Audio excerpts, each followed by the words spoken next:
My name is Ivan Marx. The film you're about to see is authentic.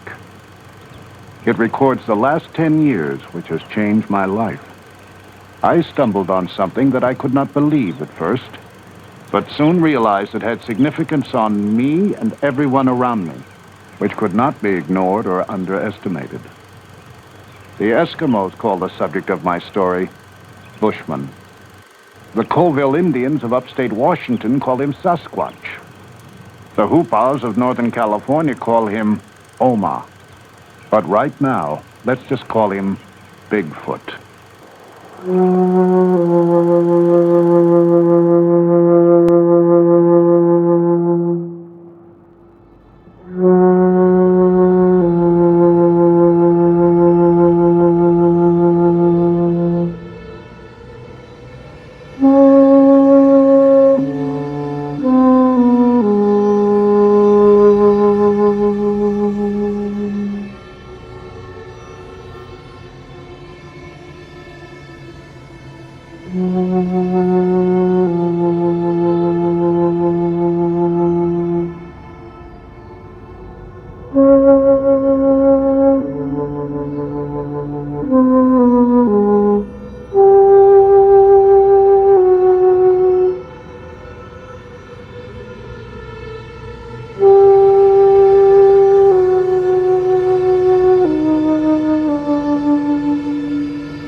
This is my country.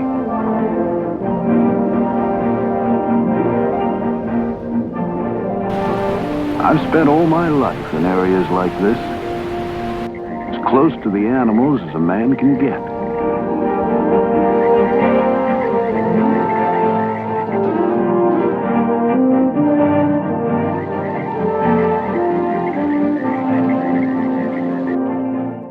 I built my home here. Their ranch. Of course, I'm prejudiced, but I think it's just about the prettiest place I've ever seen. Then there's Peggy.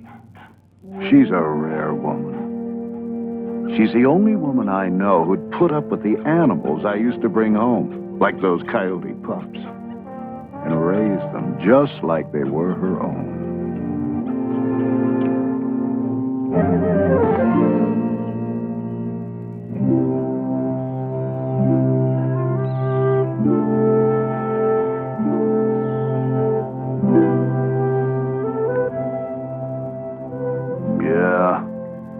We've shared more ups and downs than there are in the High Sierra. Those were good days. Simple, clear cut. You see, I'm a tracker. And believe me, I'm the last of a vanishing breed. I know tracks, like the FBI knows fingerprints. I specialized in renegades, killers of livestock, and sometimes people. I didn't kill for sport. I went after the right animals so innocent ones might be spared.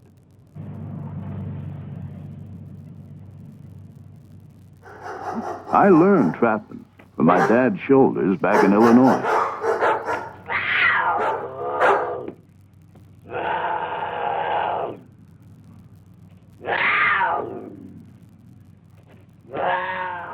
Since that time, I've worked for the government, territory, sheriff's office, federal game warden.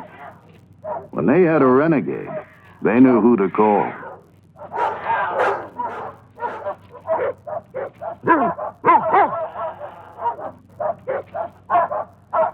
There was a time me and the dogs got called up all the way to Kodiak, Alaska. There'd been reports that bear had been killing the cattle. Now I know bear, and the Kodiak happens to be one of the most beautiful on God's earth.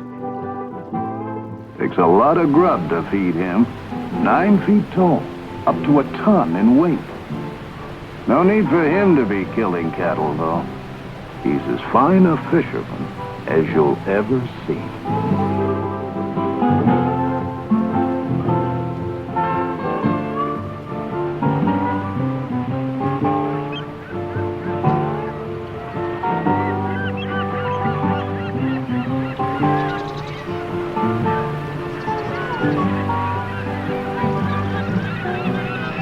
The ranchers were getting $5,000 bounties on these so-called cow killers.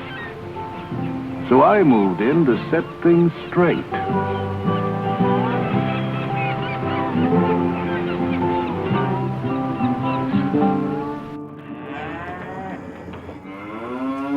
I met a rancher who said it ain't Kodiak killing my cattle. I'd finally found someone I could talk to. He said, Bigfoot. Straight-faced as could be. He said Bigfoot's been killing my cattle. Bigfoot? I checked the carcass and saw the cow had died naturally. The bears just fed on its remains. Found out after the grass was waterlogged. Not enough protein. Cattle died of malnutrition. Kodiak? Bigfoot? People always want their questions answered in such neatly wrapped little packages. Well, I'd heard about Bigfoot. Some abominable snowman who'd wandered across the Bering Strait before the Ice Age. I couldn't believe a grown man would tell me a Bigfoot was killing him. What a bunch of hogwash.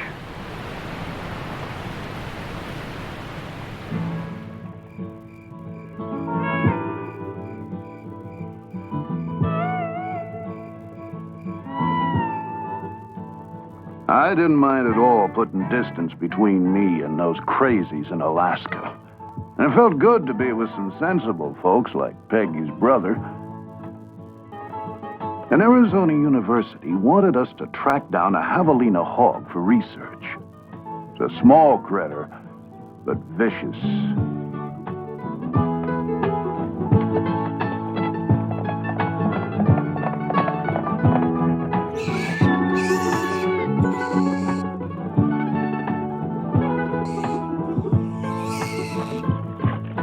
Well, I told my brother-in-law about the wild Bigfoot story at Kodiak, but he didn't respond as I'd expected.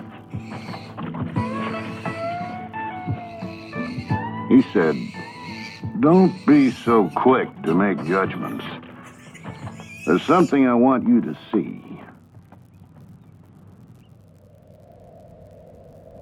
He took me to what Indians called the land of petrified wood. There, carved in rock, were drawings of a creature with big hands and big feet, exactly as I had heard Bigfoot described. The drawings were 700 years old. They told how creatures the Indians called stickmen had come in the night and stolen the Indian children. The Indians abandoned the village in fear.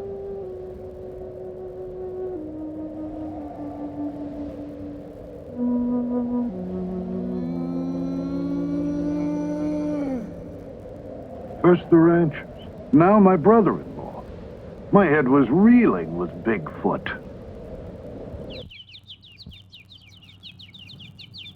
But stories are just so many words.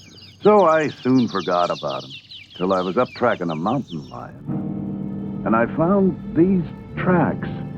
Now, they look much like human